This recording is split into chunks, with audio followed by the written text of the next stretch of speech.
Philippine Sports Writers Association PSA.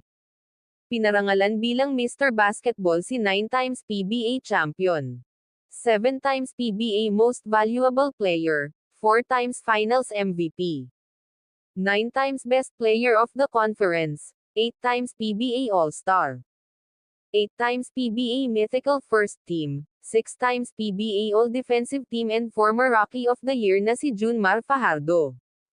Pinarangalan si Junmar ng PSA bilang Mr. Basketball during award night at isa si Junmar Fajardo na napasama sa 12-man pool ng Gilas Pilipinas sa paparating na first windows ng FIBA Asia Cup qualifiers. Ayon pa sa interview kay Junmar Fajardo during award night ng PSA. Excited na daw siyang mapasama sa Gilas Pilipinas at makasamang muli si Coach Tim Cone pero sa ngayon daw ay focus muna siya sa upcoming PBA Finals game nila against Magnolia Chicken